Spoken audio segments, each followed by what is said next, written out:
Niat berlebaran di Tanah Suci musnah sudah setelah satu keluarga menjadi korban kebakaran bus jamaah umroh di Arab Saudi.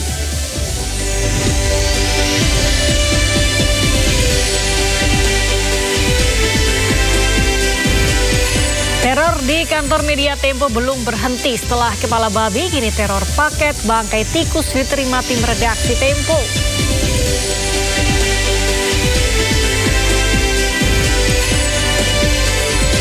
Usai kegagalan di laga versus Australia, timnas Garuda mulai mengumpulkan energi melawan Bahrain di putaran ketiga kualifikasi Piala Dunia 2026 zona Asia.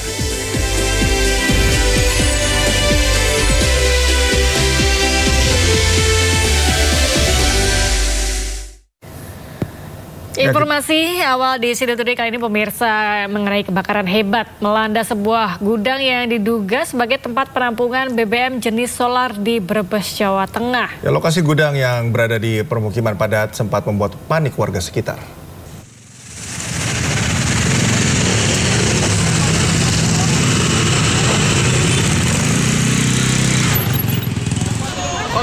Kobaran api disertai asap hitam membumbung tinggi di sebuah gudang penampungan BBM jenis solar di Desa Klampok, Kabupaten Brebes, Jawa Tengah, Sabtu petang. Kejadian ini membuat puluhan warga panik karena lokasi gudang yang berdekatan dengan permukiman warga dan sebuah minimarket.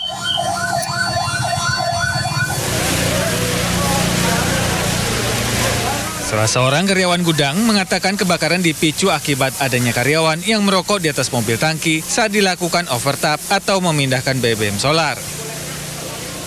Ya, diingatkan, cuma kan gimana ya?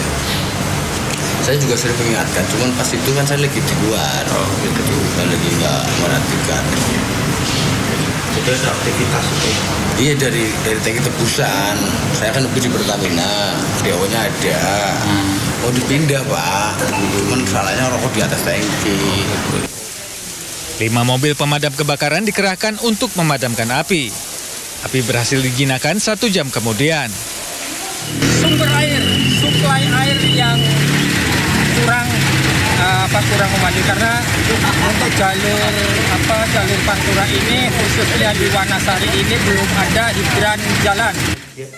Akibat kebakaran gudang solar ini, 4 orang mengalami luka-luka dan dilarikan ke Rumah Sakit Bakti Asih Brebes.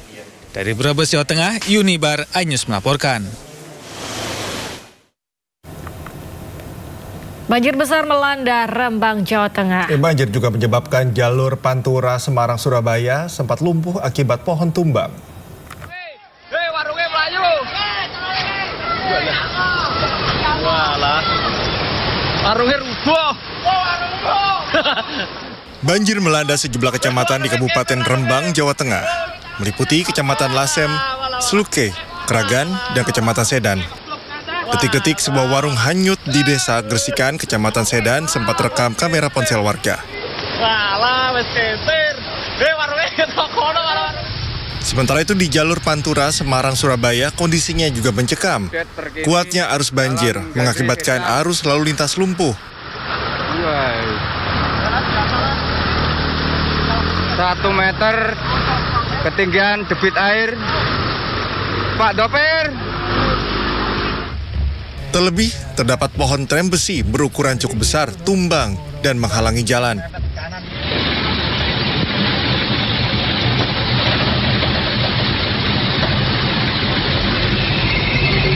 Banyak sepeda motor mengalami mati mesin karena nekat menerjang banjir. Terjadi banjir yang cukup parah dan ada pohon tumbang mengakibatkan antrian kendaraan yang cukup panjang. Sudah lama nunggu? Lama.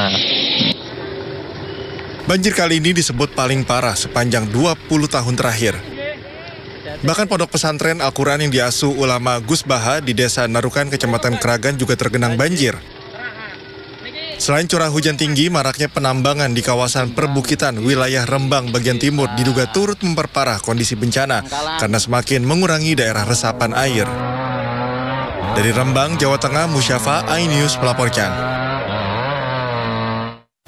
Operasi pasar yang digelar oleh pemerintah Kabupaten Tangerang, Banten diwarnai aksi berdesakan dan saling serobot antrean warga. Sementara di Sidoarjo, Jawa Timur, ratusan emak-emak berebut pakaian bekas gratis yang disediakan warga untuk berlebaran.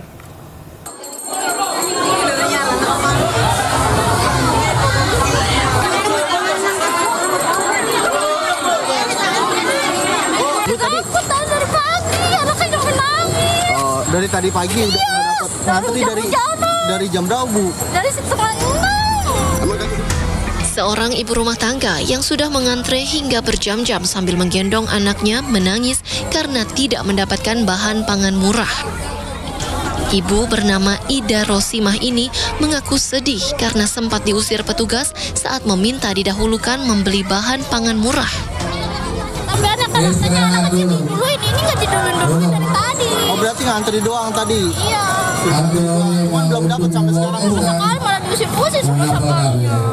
Kecewa nggak, Bu, dengan... Ya, orang suruh kesini, kalau saya pagi-pagi mau kesini. Ibu warga mana, Bu? Kalau mau ngantri, kita langsung. Kalau nggak mau ngantri, silakan pulang. Ratusan warga ini rela berdesakan untuk mendapatkan bahan pangan murah yang digelar di halaman pasar tradisional Cisoka, Kabupaten Tangerang, Banten. Warga yang mayoritas ibu rumah tangga ini bahkan terlibat saling dorong dan nekat saling serobot antrean karena khawatir tidak kebagian bahan pangan murah. Dalam pasar murah ini, seluruh harga bahan pokok dijual dengan harga jauh lebih murah dari harga pasaran.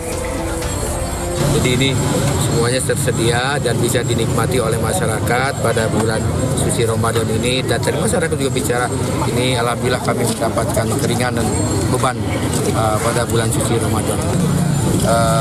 Alhamdulillah harga di pasaran gitu kan, harga 9 bahan pokok relatif di bawah harga eceran tertinggi. Nah, ini membuktikan komitmen kita bersama dengan seluruh komponen di pasar ini untuk bisa menekan. Pasar murah menjelang Lebaran ini akan terus digelar selama 2 hari ke depan. Dengan adanya kegiatan ini, diharapkan harga bahan pangan di pasaran kembali stabil. Dari Kabupaten Tangerang, Banten, Aimarani, iNews melaporkan.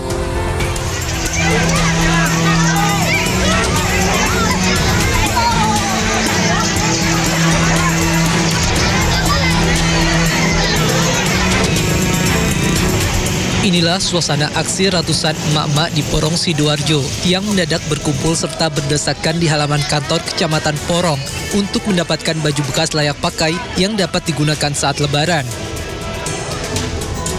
Mereka yang awalnya antri dengan tenang langsung seketika berubah dan berebut masuk ke halaman kantor kecamatan begitu pintu gerbang kantor kecamatan dibuka.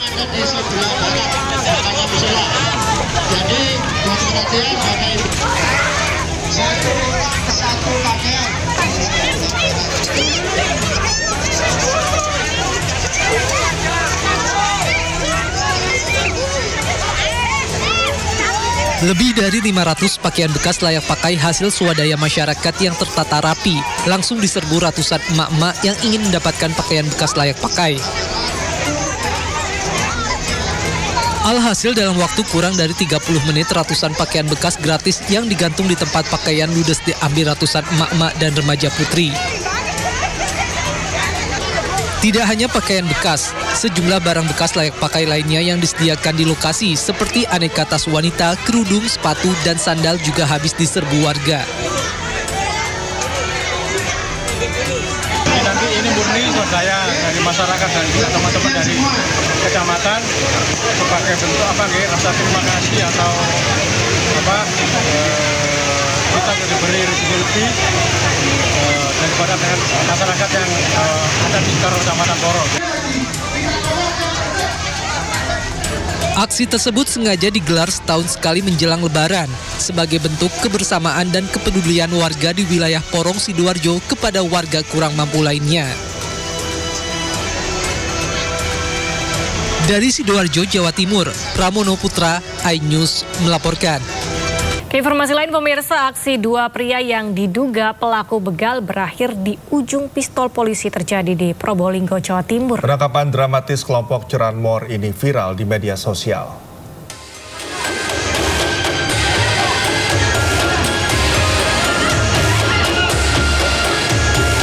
Dalam video amatir yang beredar luas, nampak seorang anggota polisi berpakaian preman menodongkan senjata api ke arah dua pria yang terlihat panik.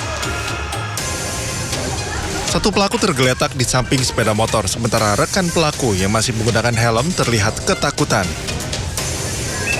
Dari tangan kedua pelaku ditemukan dua senjata tajam jenis celurit dan langsung disita petugas. Diketahui, kedua pelaku diteriaki begal oleh seorang wanita yang jadi korban pencurian sepeda motor di restoran cepat saji di Jalan Raya Gending. Hingga akhirnya diketahui oleh anggota polisi yang mencegat para pelaku dengan kendaraannya. Masih dilakukan pendalaman, kami lakukan pemeriksaan dan upaya-upaya hukum lainnya untuk didalami berapa TKP yang sudah dilaksanakan oleh para pelaku.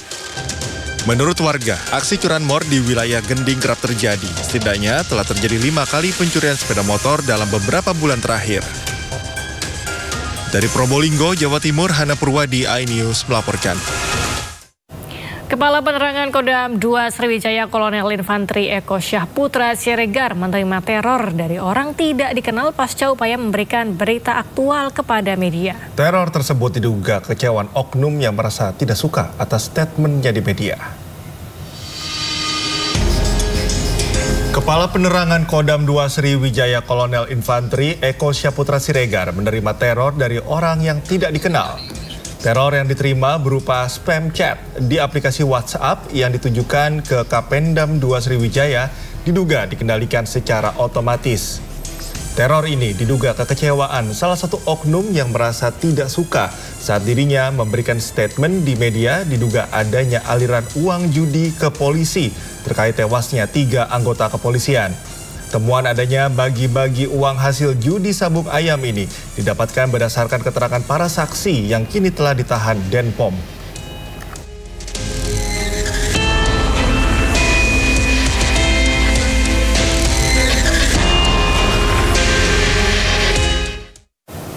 Isu adanya dugaan setoran judi sabung ayam terhadap aparat penegak hukum di Polsek dan Koramil Negara Batin, Waikanan, Lampung. Ya, perlu adanya pembuktian yang jelas agar tak menjadi fitnah. Hal ini disampaikan Kapolda Lampung Irjen Pol Helmi Santika dalam merespon pernyataan Kapendam 2 Sriwijaya Kolonel Eko Syahputra Siregar terkait pengakuan oknum TNI. Meski demikian, Helmi Santika menegaskan pihaknya berkomitmen akan melakukan proses hukum tegas dan transparan jika hasil penyelidikan terbukti adanya aliran dana judi sabung ayam di internalnya. Namun yang terpenting menurut Helmi Santika, isu yang berkembang ini tak boleh mengaburkan peristiwa tragis yang merenggut 3 nyawa anggota Polri yang saat ini tengah dilakukan penyelidikan dan penyidikan oleh tim gabungan investigasi. Helmi mengimbau seluruh pihak dapat memberikan ruang terhadap tim investigasi bersama ini agar dapat mengusut tuntas kasus ini secara terang benderang. Tapi kembali lagi kalau kita coba beruntut jejak digital yang ada yang muncul, ya, itu kan diawali dari media sosial, ya, diawali dari media sosial yang menyatakan bahwa ada chat atau percakapan antara almarhum Kapolsek dengan PLT Lubis. Nah, buat kami ini harus dibuktikan datanya, faktanya mana gitu. Bukan hanya medsos, tapi dalam rangka merespon informasi itu, ya, tim dari Divpropam Polri, Itwasum Polri, Propam Polda dan Itwasda Polda sudah turun untuk melakukan klarifikasi pengecekan apakah betul ada peristiwa itu atau tidak. Walaupun menurut saya, kalaupun itu ada, tidak boleh mengaburkan peristiwa yang sebenarnya terjadi, hilangnya 3 nyawa. Ini adalah persoalan kemanusiaan. Itu ya tidak boleh. Nah, kemudian kalau memang ada, datanya ada, sampaikan. Pasti kita akan tindak lanjuti. Istri Aibda Anumerta Petrus Aprianto, satu dari 3 anggota Polsek Negara Batin yang menjadi korban saat penggerebekan arena judi sabung ayam di Waikanan, Lampung. Dan ia meminta Presiden dan juga DPR dan Kapolri untuk mengusut tuntas kasus penembakan dan meminta dilakukan peradilan militer secara terbuka. Terkait pemberitaan buruk dan fitnah yang sedang beredar yang ditujukan kepada ketiga anggota yang gugur tersebut. Saya selaku istri Aibda Anumirta Petrus Abrianto memohon kepada Bapak Prabowo Subianto, kepada Bapak Kapolri dan Bapak Panglima TNI, Kompolnas, Bapak Kapolda Lampung, Bapak Pangdam II Sriwijaya untuk menggelar sidang militer secara terbuka dan saksikan seluruh masyarakat Indonesia melalui TV dan media sosial. Dan saya memohon putusan yang seadil-adilnya. Demikian harapan saya. Saya ucapkan terima kasih. Wassalamualaikum warahmatullahi wabarakatuh. Ya, setelah paket potongan kepala babi, kantor redaksi Tempo kembali mendapatkan kiriman kedua ini ya, berupa kotak berisi bangkai tikus. Nggak selesai-selesai ya, nanti mau apa lagi di binatang terus ini. Dan kiriman paket teror ini sama seperti sebelumnya dilakukan oleh orang tak dikenal. Oke, itu dalam itu.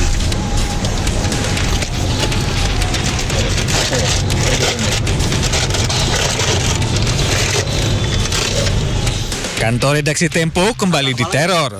Sebuah paket berisi bangkai tikus dilempar oleh orang tak dikenal melalui gang yang berada di samping kantor redaksi Tempo di kawasan Palmerah, Jakarta.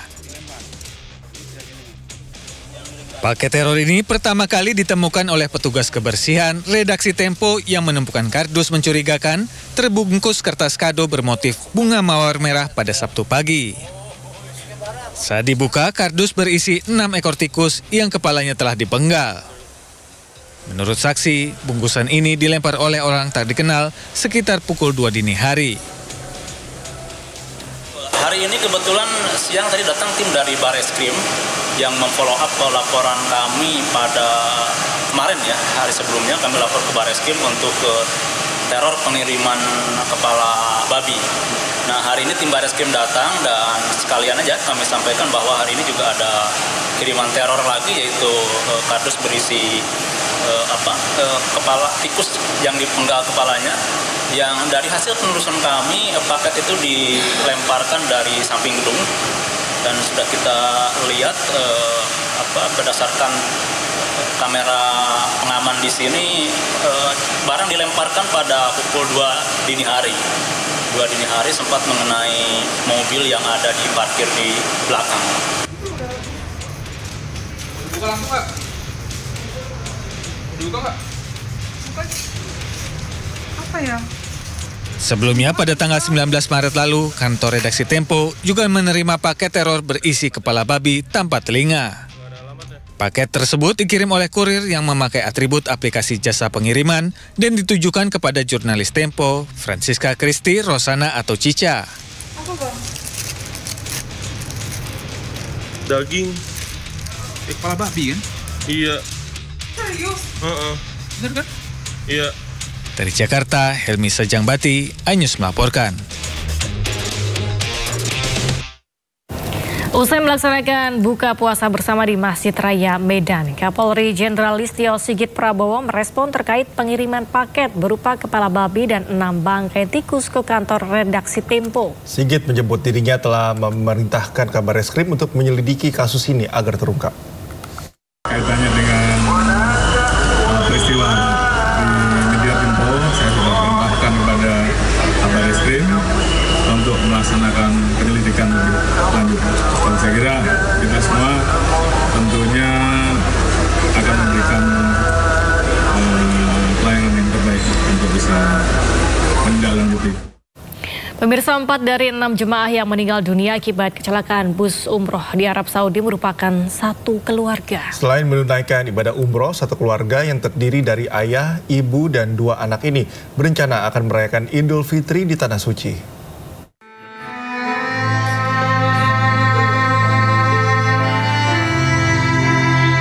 Kabar duka menyelimuti keluarga korban di Jalan Villa Pinus, Kelurahan Pudak Payung, Kecamatan Banyumanik, Kota Semarang.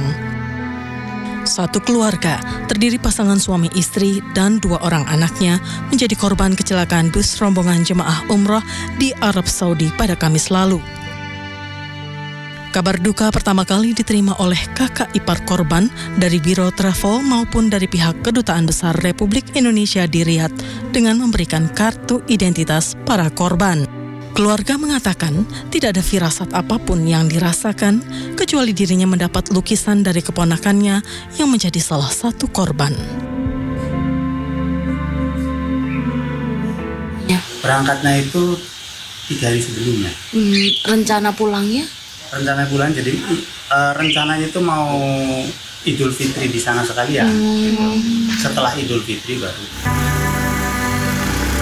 Sementara, menurut Ketua RT setempat, sosok salah seorang korban yang menjadi kepala keluarga merupakan warga aktif di lingkungannya, terutama untuk kegiatan keagamaan di musola di sekitar tempat tinggalnya.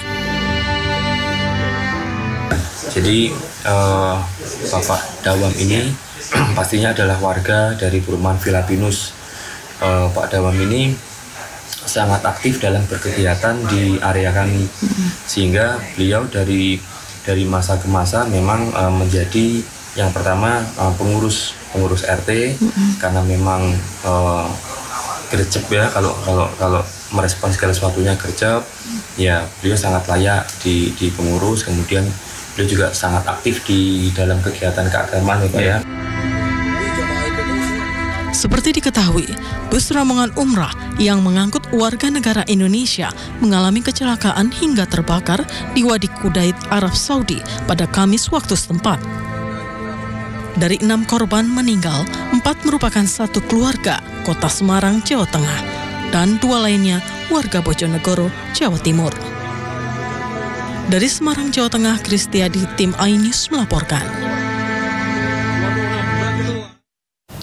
Sementara itu, Menteri Agama mengungkap pihaknya telah berkoordinasi dengan petugas tempat terkait kecelakaan bus jemaah umroh WNI di Wadi Kudait, Arab Saudi. Menteri Agama juga menyebut 6 jemaah umroh yang meninggal dunia rencananya akan dimakamkan di Arab Saudi.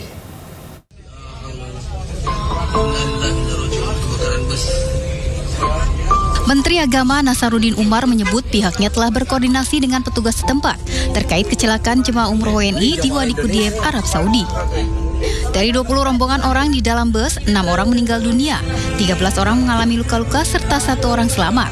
Jenazah yang telah teridentifikasi rencananya dimakamkan di Arab Saudi, sedangkan para korban lainnya mendapatkan perawatan di rumah sakit Arab Saudi. Ya, kami tadi sudah koordinasi dengan petugas kita di sana ya. Konjen juga sudah tangan. Dia dari Madinah menuju ke Mekah. Kecelakaan di antara Mekah Madinah ya, yang pasti tadi itu ada 6 orang meninggal, ada 13 orang luka. Ya, ada yang selamat juga. Mayatnya sedang di rumah sakit dan sudah ada koordinasi dengan keluarga.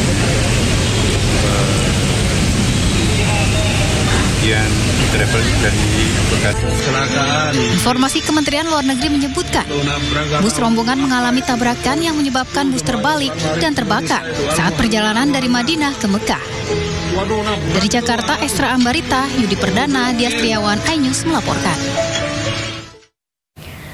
Momen haru terjadi saat Ustaz Dasat Al-Latif mengunjungi penyanyi jazz legendaris Faris RM di tahanan. Sebelumnya pelantun lagu Barcelona ini ditahan penyidik Polres Metro Jakarta Selatan karena kasus narkoba.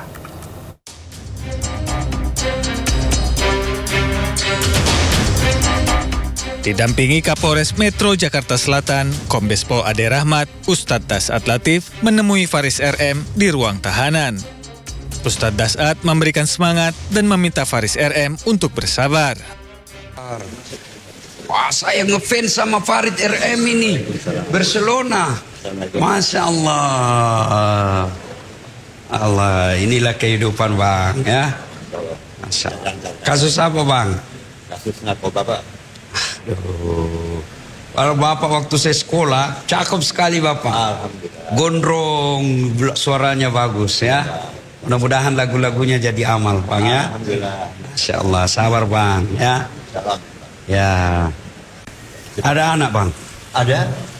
Udah besar-besar, yang bungsu udah dokter gigi. Ya? Yang bungsu udah dokter gigi, udah besar saya. Aduh. Istri? Ada. Sama mereka semua? Sama mereka semua. Ibu juga besar ya. Ya. Kapan Bang ya? Diketahui pelantun lagu Sakura ini sudah 4 kali terjerat kasus narkoba. Dalam kasus terakhir, Faris RM ditangkap bersama sopir pribadinya, ADK, yang juga dijadikan tersangka. 2 kendaraan terlibat kecelakaan di Jalan Layang Pasopati, Kota Bandung. Informasi selengkapnya akan kami hadirkan usai jeda sesaat lagi.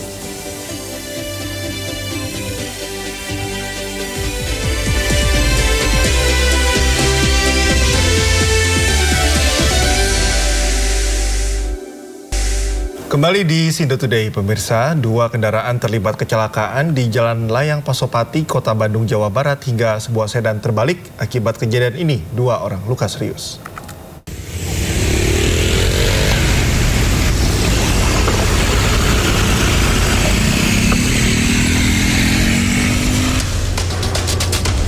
Sebuah mobil sedan dan mobil bak terbuka terlibat kecelakaan di Jalan Layang Pasopati, Bandung, Jawa Barat.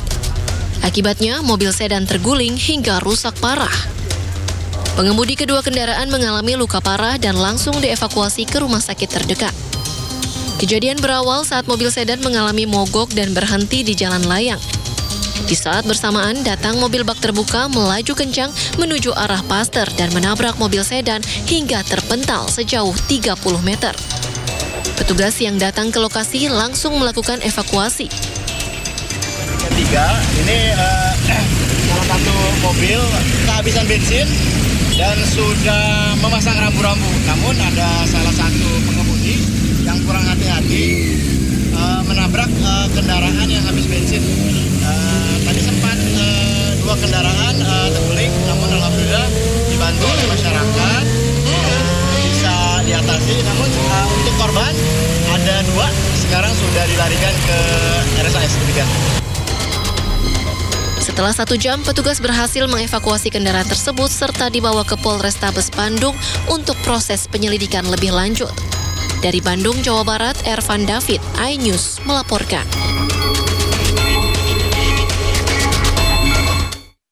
Diduga karena rem tak berfungsi, truk tronton bermuatan pasir terguling dan menabrak SPBU di Ngawi, Jawa Timur. Sopir truk menderita luka-luka sementara bangunan SPBU dan mesin dispenser BBM hancur.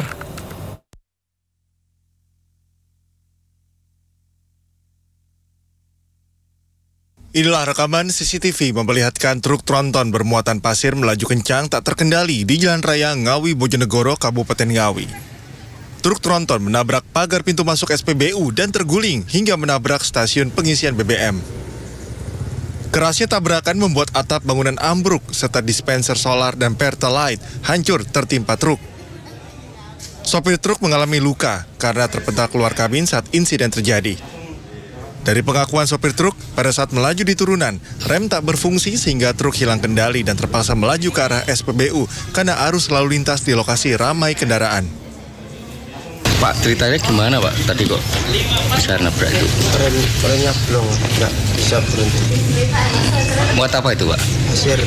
Dari mana mau ke mana? Dari Tuban ke Sragen. Kendaraan truk tidak bisa menguasai laju kendaraannya sehingga banting kiri menumbur stasiun SPBU. Rem belum atau bagaimana? Masih diselidiki untuk kepastian dari akibat penyebab dari kendaraan tersebut. Kasus kecelakaan kini ditangani unit Gakum Satlantas Polres Ngawi guna mengetahui penyebab pasti terjadinya kecelakaan. Tak ada korban jiwa karena saat kejadian tak ada antrean kendaraan yang mengisi BBM. Sementara kerugian dari insiden ini diperkirakan lebih dari 500 juta rupiah.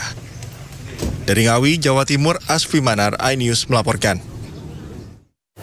Menteri Perhubungan Dudi Purwagandi bersama Wamenhub mengunjungi posko pengamanan terpadu Korlantas Polri di kilometer 29 Tol Jakarta Cikampek. Kunjungan ini guna memastikan operasi ketupat di setiap jalur berjalan lancar. Menhub Dudi Purwagandi meminta kepada semua pihak untuk bersinergi dalam mendukung keberhasilan operasi ketupat 2025 dan memperhatikan segala potensi kerawanan yang terjadi. Menhub bersama Kakor Lantas juga menggelar doa bersama anak yatim dan para santri untuk kesuksesan pelaksanaan Operasi Ketupat 2025.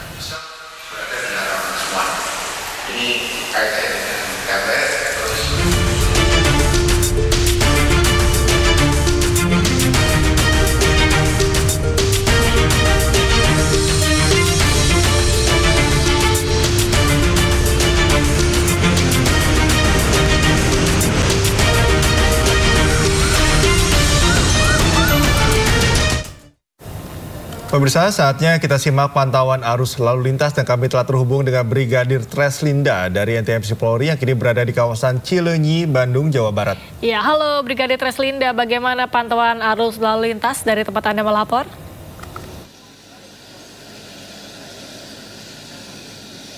Ya baik, terima kasih rekan saya Cikal dan juga Galuh di studio. Dan pemirsa, di saat ini saya berada di tepatnya depan pos terpadu Polrestabes Bandung di kawasan Cileunyi. Dan untuk gelombang pertama arus mudik Lebaran 2025 ini sampai saat ini arus lalu lintas di kawasan Cileunyi masih dalam keadaan ramai lancar di ruas tol yang akan mengarah ke Cisumdawu maupun kendaraan yang akan keluar melalui Getol Jati Nangor mengarah ke selatan Pulau Bandung melalui Jalan Cibiru ini masih dalam keadaan ramai lancar. Kemudian kendaraan yang akan mengarah ke arah Nagrek melalui jalur arteri juga masih dalam keadaan ramai lancar.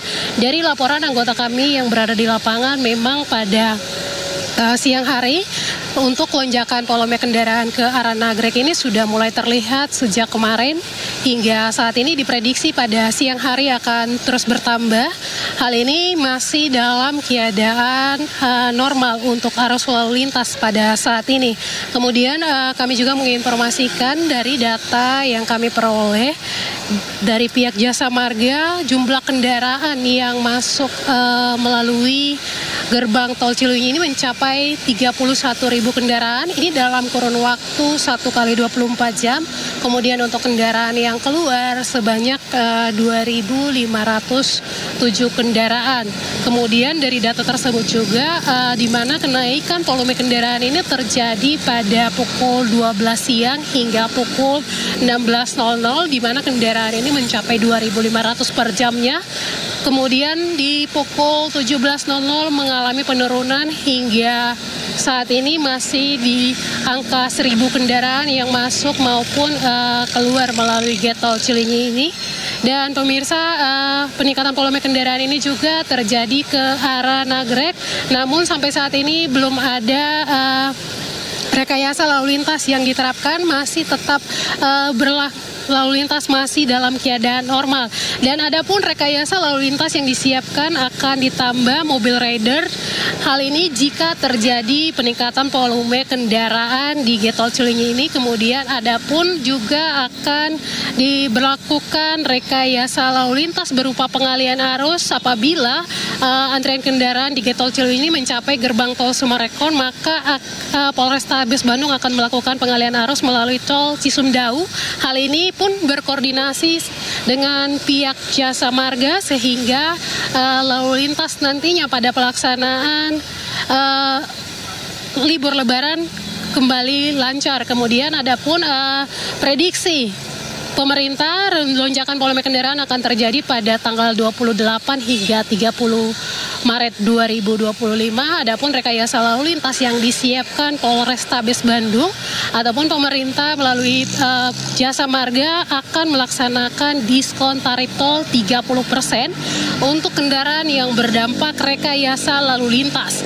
Hal ini masih bersifat situasional dan rekayasa lalu lintas ini merupakan rekayasa yang diberlakukan dari kilometer 70 Cikampek hingga 4 kali Kangkung, di mana kendaraan yang dialihkan melalui Getol Kaliurip akan diberlakukan diskon tol sebanyak, maksud kami diskon tarif tol sebanyak 30%, di mana kendaraan akan dialihkan melalui Getol Kaliurip, kemudian akan dialihkan ke arah Cileunyi maupun Cisumdawu ini akan dikenakan diskon tarif tol 30%.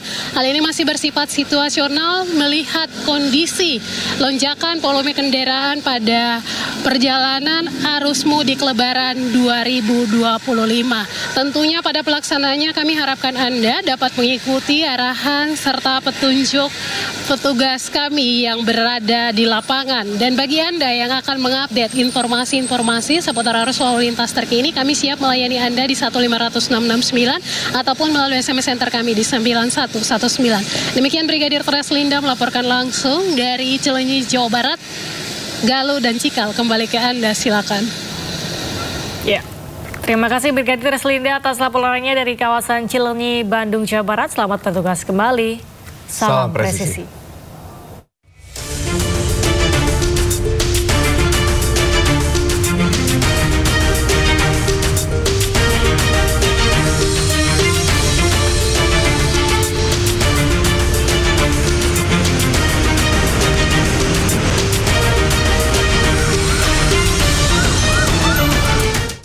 Pemirsa, hingga malam tadi arus lalu lintas di ruas tol Jakarta Cikampek, Makassar, Jakarta Timur terpantau padat merayap. Ribuan kendaraan menyemut di jalur arah Jakarta menuju wilayah Jawa Barat, Jawa Tengah, dan Jawa Timur. Laju kendaraan di ruas tol Jakarta Cikampek hanya mampu menempuh kecepatan 15 hingga 20 km per jam. Kepadatan terjadi diduga akibat para pekerja yang sudah mendapatkan libur mulai memanfaatkan untuk pulang ke kampung halaman. Sebelumnya, Jasa Marga memprediksi bahwa puncak arus mudik akan terjadi pada H-3 Lebaran, tepatnya pada tanggal 28 Maret mendatang.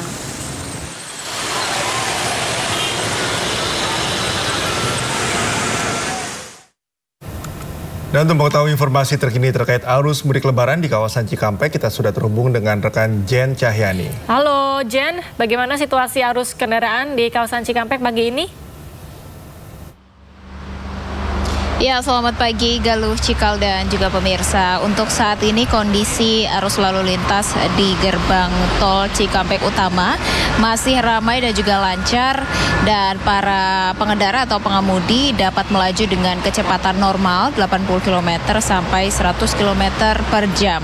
Dan tadi berdasarkan data yang kami lihat di Jasa Marga sendiri, untuk pagi ini hingga pukul 8 pagi kendaraan keluar dari tol Cikampek Utama menuju Trans Jawa ini sudah ada 5.100 kendaraan yang ke arah Palimanan.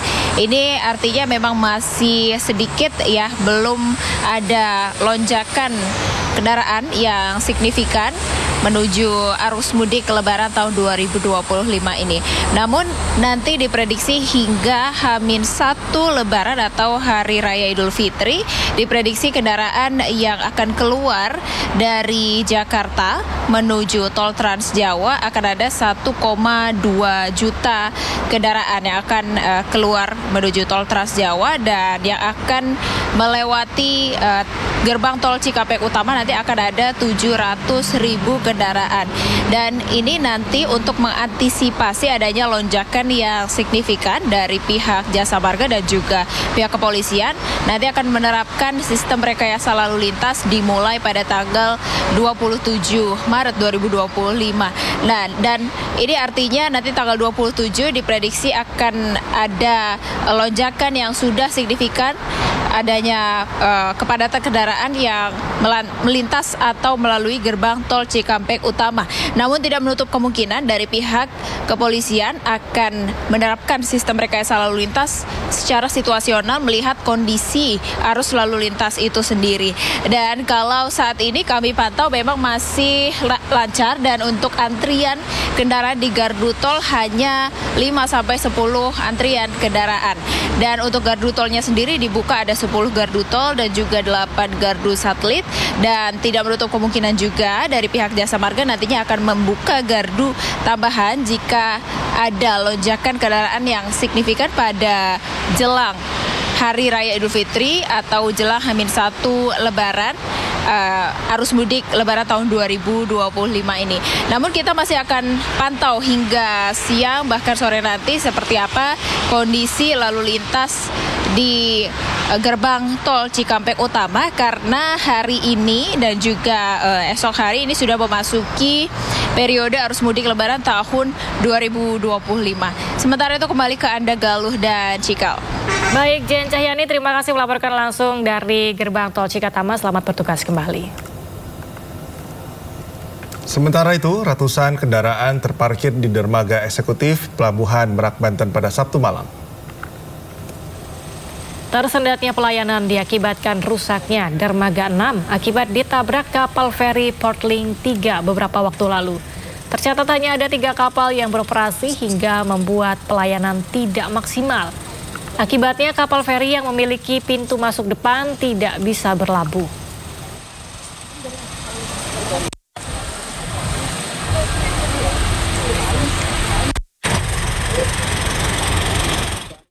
Bandara Soekarno-Hatta, Tangerang, Banten mulai dipadati ratusan penumpang yang mudik lebih awal. Ya, pengelola bandara mencatat pada Sabtu diprediksi sebanyak 131.243 pergerakan penumpang yang melintas di Bandara Suta.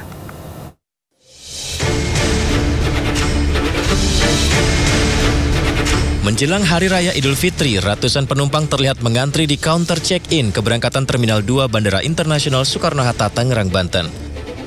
Mudik lebih awal ini dilakukan karena ingin lebih lama berkumpul bersama keluarga dan menghindari tingginya harga tiket hingga kepadatan penumpang jika mendekati Lebaran. Iya, kebetulan dapat libur Lebaran dari kantor, jadi ngambil cuti lebih awal juga, biar lebih lama pulangnya. Itu alasan mudik lebih awal atau seperti apa nih? Iya, lebih awal sih, seminggu lebih cepat daripada yang lainnya. Pengelola Bandara Internasional Soekarno-Hatta, Tangerang, Banten memprediksi untuk hari ini pergerakan penumpang mencapai 131.242 orang, kemudian diikuti 973 penerbangan. Seiring mendekati Lebaran, pengelola memprediksi pergerakan penumpang akan terus mengalami peningkatan hingga 28 Maret 2025 mendatang. Dari Tangerang, Banten, Hasnugara, iNews melaporkan. Informasi selanjutnya, meski Lebaran Idul Fitri masih 9 hari lagi, namun animo masyarakat untuk mudik ke kampung halaman sudah terlihat di Terminal Kalideres, Jakarta Barat. Ya, 857 pemudik berangkat dengan tujuan ke Pulau Sumatera dan Jawa.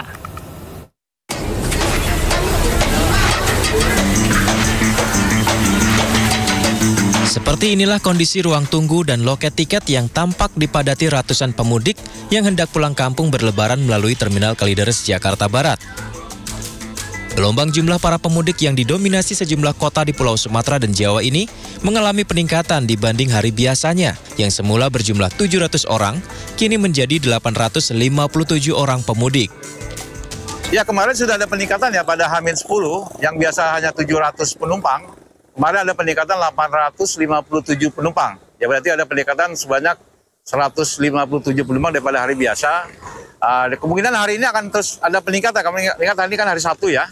Kemungkinan ada peningkatan kembali sampai dengan nanti puncaknya begitu. Sejumlah pemudik memilih berangkat lebih awal agar bisa berlebaran lebih lama di kampung halaman.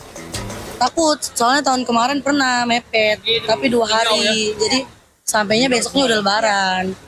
Iya, takutnya mepet aja. Untuk harga tiket sendiri gimana, Pak? Udah ada kenaikan? Kalau sekarang enggak, belum.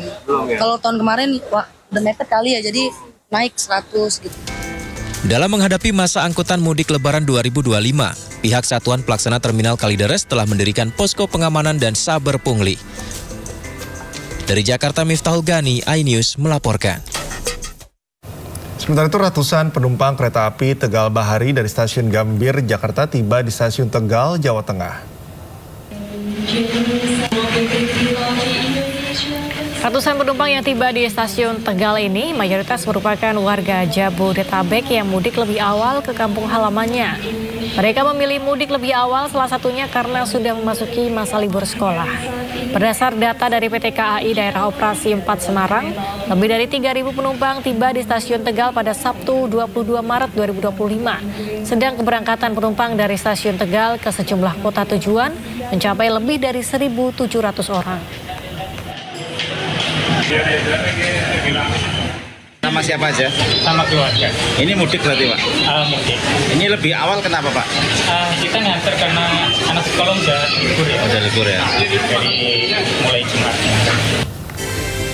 Timnas Indonesia terus berbenah jelang laga melawan Bahrain pada putaran ketiga kualifikasi Piala Dunia 2026 zona Asia. Informasi selengkapnya usai jeda, tetaplah di Sido Today.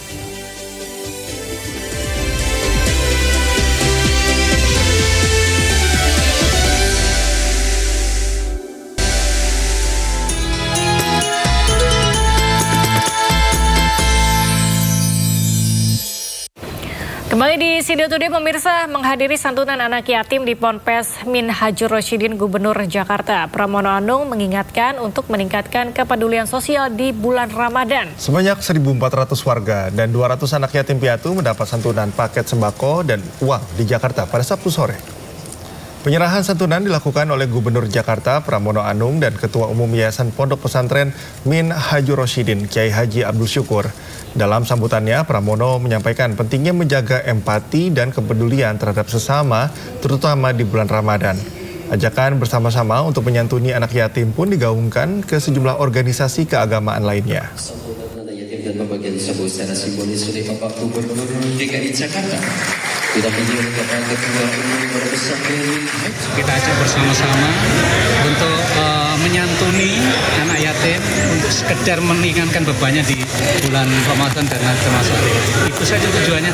Tujuan kita sosial, tidak ada tujuan lain. Kita bersama-sama karena kebersamaan itu akan menjadi kuat. Berbagi kebaikan di bulan suci Ramadan, mantan Menteri Pariwisata dan Ekonomi Kreatif Sandiaga Uno turut mendonasikan barang-barang pre-love atau bekas layak pakai kepada penyintas bencana di Indonesia. Sandiaga Uno hadir di Bazar Ramadan Celebrity Love Second Change yang berlangsung di kawasan Sudirman, Jakarta pada Sabtu siang. Sandi turut mendonasikan barang-barang pribadi layak pakai atau pre-love miliknya, di mana hasilnya akan didonasikan untuk membantu para penyintas bencana di Indonesia. Selain dapat meringankan beban para penyintas bencana, menurut Sandi, Bazar Ramadan dari selebriti ternama ini memiliki potensi untuk memajukan UMKM di tanah air.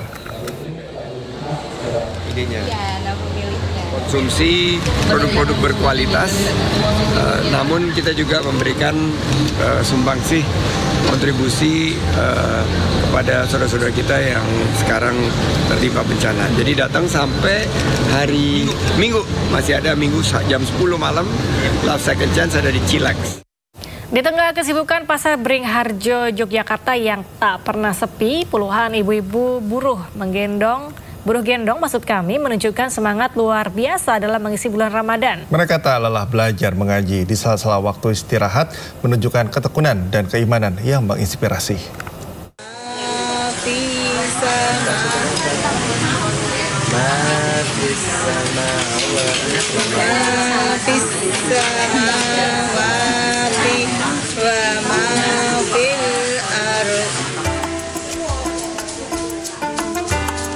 Di tengah kesibukan Pasar Beringharjo, Yogyakarta yang tak pernah sepi, puluhan ibu-ibu buruh gendong menunjukkan semangat luar biasa dalam mengisi bulan Ramadan. Usia senja tak menyurutkan semangat mereka untuk belajar huruf-huruf hijaiyah dalam buku Iqra maupun Al-Quran. Mereka tak lelah belajar mengaji di sela-sela waktu istirahat, menunjukkan ketekunan dan keimanan yang menginspirasi. Tak nampak rasa lelah di wajah saat mereka dengan sabar mengantri menunggu giliran dipanggil oleh guru ngaji. Dan ngaji sama doa. Doa setelah makan, terus doa itu mau sholat, keluar dari rumah. Masya Allah ya, antusiasnya tuh sangat bersemangat sekali beliau ini. Jadi beliau itu merelakan waktunya mencari rezeki ya. Jadi dari mulai ketika bekerja itu menyempatkan untuk mengaji. Kegiatan mengaji di sudut Pasar Beringharjo ini digelar setiap hari Jumat mulai pukul 1 hingga setengah 3 sore. Di bulan Ramadan yang penuh kesibukan, belajar mengaji dapat menjadi sarana untuk mencari ketenangan batin. Dari Yogyakarta, Daerah Istimewa Yogyakarta, Gali Wisma, iNews melaporkan.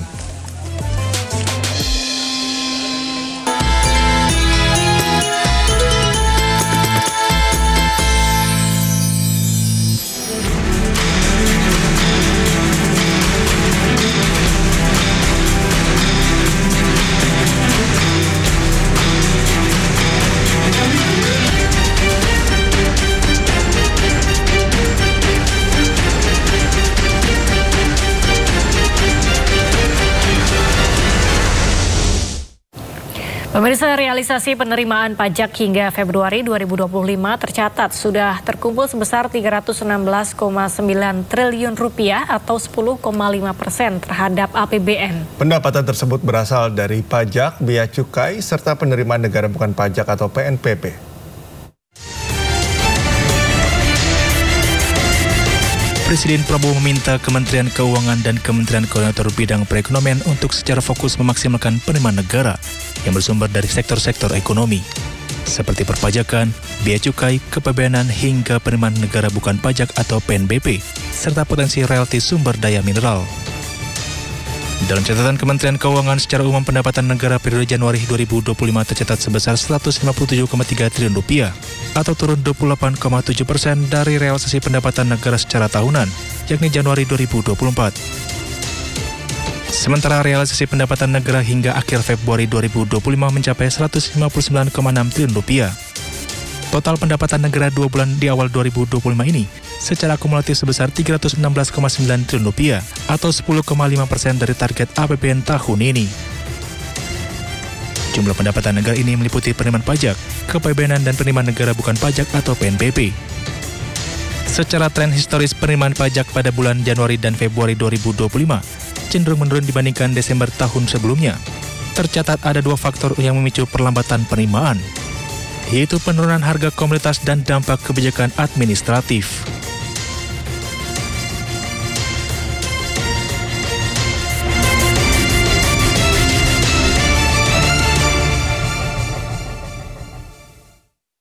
Direktorat Jenderal Pajak Kementerian Keuangan mencatat hingga 20 Maret 2025, 9,67 juta wajib pajak sudah lapor SPT. Total pelaporan SPT sebanyak per 20 Maret ini tumbuh 11,09% dibandingkan periode yang sama tahun lalu. Jelang batas tenggat waktu pelaporan SPT, Direktorat Jenderal Pajak Kementerian Keuangan mencatat hingga 20 Maret 2025, ada 9,67 juta wajib pajak sudah lapor SPT. Angka ini terdiri dari 9,39 juta SPT tahunan orang pribadi dan 275.000 SPT tahunan badan. Total pelaporan SPT per 20 Maret ini tumbuh 19,09% dibandingkan periode sama tahun lalu. Jumlah penyampaian SPT ini juga sudah mencapai 48,91% dari wajib pajak SPT sebanyak 19,78 juta. Seperti diketahui, batas pelaporan SPT tahunan bagi wajib pajak orang pribadi per 31 Maret setiap tahunnya. Sedangkan batas pelaporan SPT tahunan badan per 30 April. Pelaporan ini sebagai bagian dari kepatuhan wajib pajak.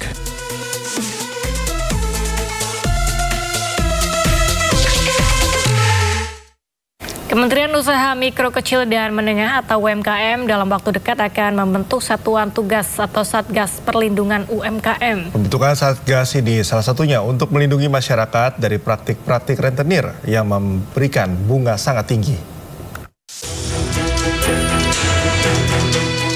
Menteri UMKM Maman Abdurrahman akan membentuk Satuan Tugas atau Satgas Perlindungan terhadap UMKM.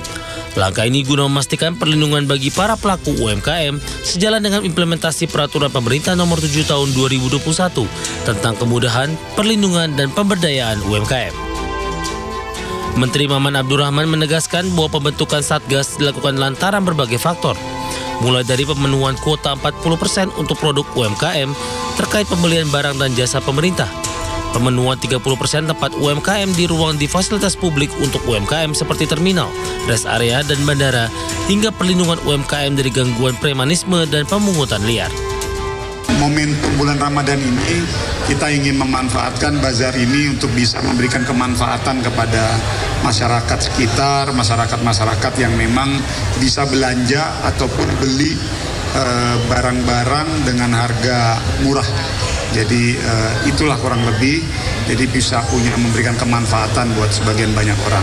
Saya pikir itu, dan ini ibu-ibu wanita-wanita Sina the Princess Warrior, wanita-wanita hebatnya yang ada di belakang acara ini semua. Jadi kita sebagai suami dan bapak sifatnya tutwuri handayani, mensupport, mendukung apa yang memang menjadi kreativitas dari ibu-ibu Dharma Wanita sebagai bagian dari program Kementerian UMKM dengan Dharma Wanitanya. Terima kasih. Tak hanya itu, Maman menyebutkan Satgas ini nantinya juga untuk pemberantasan rentenir yang mencekik UMKM dengan bunga yang tinggi. Nantinya Satgas ini akan melibatkan sejumlah kementerian terkait hingga aparat penegak hukum.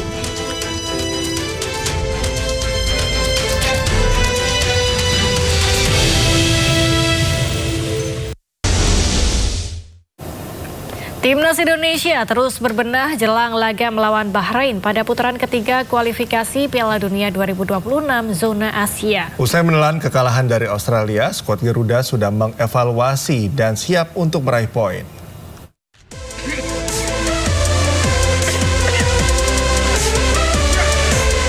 Timnas Indonesia menggelar latihan perdana di Stadion Madia Senayan, Jakarta pada Sabtu sore jelang laga putaran ketiga kualifikasi Piala Dunia 2026 zona Asia. Kevin Dex dan kawan-kawan fokus membenahi fisiknya pasca menelan kekalahan dari Australia di Sydney pada 20 Maret lalu. Sayangnya dalam latihan ini 3 pemain absen yaitu Ole Romeni, Michel Hurst, dan Sandy Walsh. Jelang laga menghadapi Bahrain, Patrick Kluivert dan tim kepelatihannya telah melakukan evaluasi dan menyiapkan strategi untuk meraih hasil terbaik melawan Bahrain pada 25 Maret mendatang. We spoke with each other, we see the match back and yeah, we go on and looking forward to the game against Bahrain. I don't know, I think we start really well against Australia. We have total control on the game and because of we make mistakes by ourselves, they score. So we have to keep this energy and the attitude what we showed against Australia and let's hope for a better result against Bahrain. Timnas Indonesia kini berada di posisi keempat klasemen sementara grup C putaran ketiga kualifikasi Piala Dunia 2026 zona Asia dengan 6 poin. Kemenangan melawan Bahrain tentu menjadi harga mati bagi skuad Garuda demi menjaga asa ke pesta sepak bola dunia pada tahun depan. Dari Jakarta, Rani Sanjaya, iNews melaporkan. Pemirsa, Timnas Indonesia harus mewaspadai Bahrain saat bermain di Stadion GBK Senayan, Jakarta. Pasalnya Indonesia memiliki sejumlah pengalaman kurang nyaman saat bertemu Bahrain.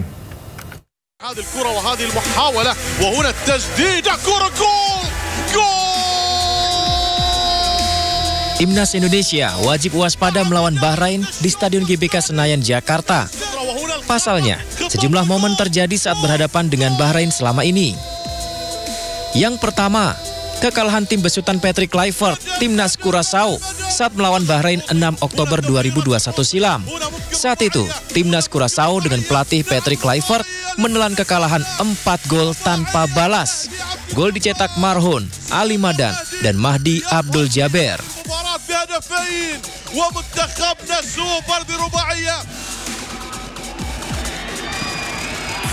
Yang kedua, Timnas Indonesia pernah mengalami kekalahan menyakitkan dengan 10 gol tanpa balas dari Bahrain di ajang kualifikasi Piala Dunia pada 29 Februari 2012. Saat itu, Timnas Indonesia banyak menurunkan pemain muda dan tak bisa menurunkan pemain utamanya akibat konflik internal di tubuh PSSI tahun 2012 lalu.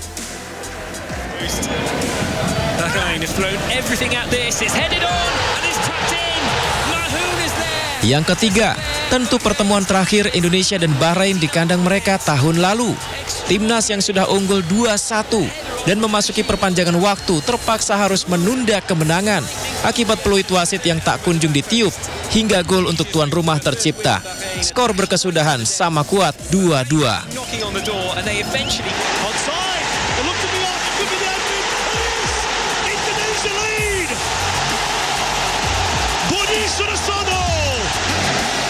Selain itu, Timnas juga punya pengalaman mengesankan, seperti saat Piala Asia 2007 bermain di Stadion GBK. Firman Utina dan kawan-kawan secara heroik berhasil menang. Gol Budi Sudarsono dan gol Bambang Pamungkas membawa Timnas Indonesia menang atas Bahrain tahun 2007 lalu.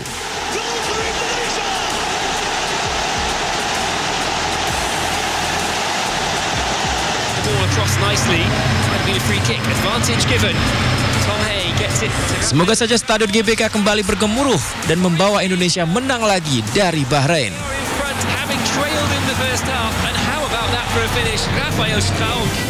Ya, pemirsa, pesawat tempur F-18 Hornet milik Amerika Serikat diluncurkan dari kapal induk dengan persenjataan lengkap. Informasinya usai jeda, tetaplah bersama kami di Sindo Today.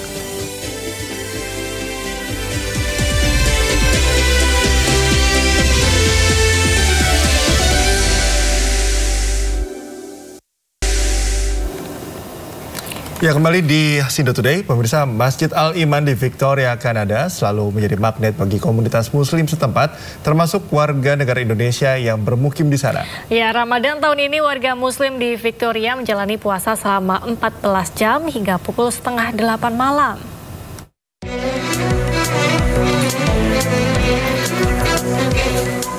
Masjid Al-Iman di Country Street, Victoria, Kanada selalu menjadi magnet bagi komunitas muslim di wilayah ini. Di saat Ramadan, warga muslim selalu berkumpul di sini jelang maghrib untuk melakukan buka puasa bersama dan sholat berjamaah. Komunitas Masjid Al-Iman menyediakan hidangan berbuka, mulai dari kurma hingga makanan utama yang berasal dari para donatur. Ruangan masjid yang cukup luas bisa menampung hingga puluhan jamaah. Biasanya makanan utama disajikan setelah para jamaah melaksanakan sholat maghrib. Tahun ini warga muslim di Victoria, Kanada berpuasa selama 14 jam sejak pukul 5:30 pagi hingga 7:30 malam. Di bawah organisasi non-profit British Columbia Muslim Association, Masjid Al-Iman juga menerima penyaluran zakat dan sodaqoh. Sebagai masjid yang sudah lama beroperasi, Al-Iman juga memiliki program madrasah yang bisa diikuti mulai dari anak usia TK hingga remaja. Pemirsa, menjalani Ramadan di negeri seberang tentu saja harus disertai berbagai adaptasi. Iya, ini adaptasinya bisa makanan, tempat, juga bahkan mungkin waktu berpuasa juga. Betul. Ya. Dan pagi ini kami akan mengajak Anda untuk mengetahui bagaimana sih suasana Ramadan di benua Amerika, tepatnya di Kanada. Nah, ini sudah ada rekan Ari Nursenja ya di sana, seorang mahasiswa di kota Victoria, Kanada yang akan berbagi cerita kepada kita mengenai Ramadan di Kanada. Halo Ari. Halo. Ari, selamat pagi semuanya. Untuk waktu Indonesia. Di sana sekarang pukul berapa, Ari? Pukul 18.45 ya. Wah, sore. Berarti udah sore ya. Udah menjelang buka atau gimana? Bisa cerita pengalaman Ari selama berpuasa di Kanada? Iya, ini menjelang buka kurang lebih satu jam kurang, 1 jam kurang ya, 45 menit. Cukup menarik di sini, terlebih kota ini karena kota Victoria ini multikultur ya, dan alhamdulillah banyak muslimnya di sini seperti itu, dari berbagai negara berkumpul di sini, dan selalu melaksanakan kegiatan buka puasa bersama gitu. Jadi Masjid Al-Iman ini menjadi pusatnya muslim, komunitas muslim di Victoria untuk melakukan kegiatan muslim gitu. Salah satunya buka bersama. Jadi setiap hari mereka selalu mengadakan kegiatan buka bersama. Seperti itu. Ari, sudah berapa lama? Tiap hari ke sana. Kenapa? Sudah berapa lama menjalankan ibadah puasa di Kanada? Sudah dari awal. Kebetulan saya sudah beberapa bulan tinggal di Victoria ini, jadi dari awal sampai sekarang ya. Ada yang sulit nggak sih, Ari, ketika penyesuaian? Mungkin ada kendala-kendala yang, ini agak susah nih kalau kok beda ya dengan Indonesia. Ada nggak sih kendala-kendala seperti itu yang dirasakan? Pertama waktu sahur gitu, waktu sahur yang berbeda. Walaupun memang terasa sama, maksudnya dari segi suasananya karena masih gelap dan sebagainya, di pukul 5:30 itu masih gelap, tapi tetap aja tidak seperti sahur di Indonesia seperti itu, karena itu kategorinya dini hari sekali gitu. Yang pertama itu waktu sahurnya, kemudian sepi, yang pasti sepi di sini, tidak ada suara azan seperti itu, jadi itu yang sangat menonjol perbedaan utamanya. Lalu makanan yang pasti ya, makanan, dan juga mungkin kalau di Indonesia itu kan ada walaupun tidak saling mengenal misalnya dengan orang-orang di sekitarnya, tapi kebersamaan untuk menjalani puasanya itu terasa gitu. Kalau di sini karena kebetulan tetangga saya itu orang Kanada asli dan non-muslim, jadi terasa sendiri gitu menjalankan puasa itu. Seperti itu. Jadi total berapa lama berpuasa di Kanada dalam satu hari? 14 jam ya. 14 Waktu jam. belum ada daylight saving itu sekitar 11 jam, 11 jam, masih 11 jam. Nah sekarang karena sudah menuju ke musim semi seperti itu, jadi waktu mataharinya cukup lama gitu ya untuk tenggelam, jadi 14 jam. Jadi cukup lama ya menahan lapar ya. Iya, udah bukan lama lagi, tapi juga ada culture shock tadi kata Ari. Ada beberapa hal yang nggak ada di sana. Tapi kalau di sana ada ciri khas nggak, Ari? Biasanya warga di sana tuh menjelang Ramadan seperti apa sih? Mungkin ada yang berbeda dengan bulan-bulan biasanya, atau Ari lihat sama aja nih? Karena di beberapa rumah yang beragama Islam seperti itu ya, mereka memasang seperti bukan spanduk kayak label gitu Ramadan Karim. Itu mereka seperti itu gitu. Dan di beberapa pusat kota juga ada seperti tanda-tanda kalau kita sedang menjalankan puasa. Di kampus saya pun seperti itu, mahasiswanya gitu ya, mahasiswa yang Muslim juga, mereka saling, mungkin karena melihat atribut saya, atribut Muslim, saling menyapa dengan mengucapkan Ramadan Karim seperti itu. Oh, jadi ada toleransi juga di sana yang masih. Benar itu, memang ya? Di sana toleransinya cukup kuat ya, Ari? Bisa diceritakan mungkin? Cukup tinggi karena tadi kan multikultur di negara ini cukup karena multikultur seperti itu, jadi sangat menghargai setiap kegiatan-kegiatan besar beragama itu seperti itu. Tapi sangat menjunjung tinggi. Iya, tapi kalau di Indonesia kan ada budaya buka bersama nih. Nah mungkin Ari apakah buka bersama dengan sesama Muslim bukber gitu ya? Bukber? Iya, saya ikut satu kali buka puasa bersama di sini di komunitas Muslim Victoria. Menarik, dan juga satu kali lagi dengan teman-teman Indonesia yang ada di Victoria seperti itu. Jadi baru 2 kali sejauh ini. Oke, mungkin terakhir ya, bagaimana mungkin persiapan Idul Fitri nih di Kanada nih? Iya, karena Victoria ini kota yang cukup kecil dan sepi gitu ya. Kebanyakan di sini memang penghuninya atau masyarakatnya itu pensiunan lah, katakanlah pensiunan. Jadi orang-orang itu, khususnya orang Indonesia itu kadang-kadang pergi ke kota tempat di mana perwakilan berada, yaitu di Vancouver. Jadi mungkin saya nanti berencana karena akan ada semacam kegiatan seperti sholat Id bersama seperti itu di KJRI. Jadi mungkin akan pergi ke sana dan ramah tamah dengan teman-teman Indonesia di sana seperti itu. Walaupun di sini ada ya, di Masjid Al-Iman juga mengadakan acara seperti sholat Id bersama dan kemudian berkumpul makan. Tapi akan lebih terasa dengan teman-teman Indonesia. Tapi kalau untuk masjid sendiri, mungkin nanti kalau kita hubungkannya ke Idul Fitri juga gitu ya. Apakah memang cukup, ada berapa banyak sebenarnya masjid di Victoria sendiri, atau mungkin di luar Victoria tapi masih terjangkau secara jarak begitu, Ari?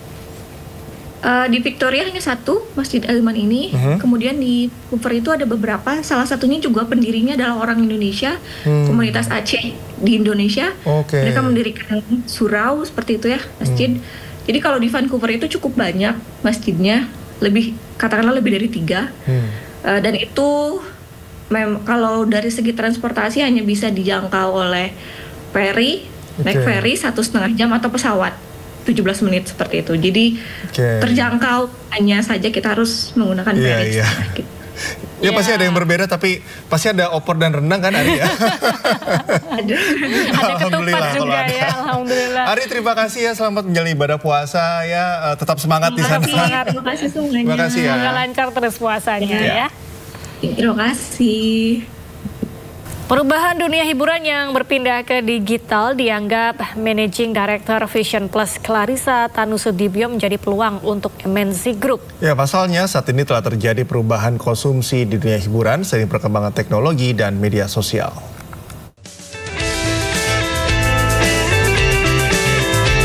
menjadi panelis dalam Corporate Forum 2025 yang merupakan bagian acara Investor Gathering 2025 yang diselenggarakan MNC Sekuritas. Managing Director Vision Plus, Clarissa Tanusudibio menegaskan, saat ini telah terjadi perubahan konsumsi di dunia hiburan seiring perkembangan teknologi dan media sosial. Untuk itu, perubahan dunia hiburan yang berpindah ke digital ini menjadi peluang untuk MNC. Pasalnya, MNC sebelumnya telah fokus pada konten-konten digital melalui Vision Plus dan tetap akan terus berupaya mencari sumber pendapatan yang baru seperti salah satunya pada drama short karena berpotensi menjadi sumber pendapatan baru. Secara sifat dan juga preferensi dari pengiklan sendiri itu juga udah shifting ke digital dan itu sangat membuat sebuah opportunity sih sebenarnya untuk kita ke depannya karena kita kan sudah mulai fokus di bidang digital ini. Tapi karena sekarang udah lebih bervariasi lagi secara konten, memang kita harus mencari beberapa sumber pendapatan yang baru selain yang sebelumnya yaitu subscription sama advertising. Sekarang kita melihat market drama shorts ini yang berpotensi besar. Vision Plus mulai memproduksi konten drama pendek dikarenakan adanya market yang besar yang saat ini tengah digandrungi masyarakat di negara Tiongkok. Selain drama pendek, perseroan juga akan mengumpulkan konten-konten lama yang akan diformat ulang dengan durasi yang lebih pendek dan akan dilisensikan ke negara lain. Dari Jakarta, Diki Anwar di iNews melaporkan.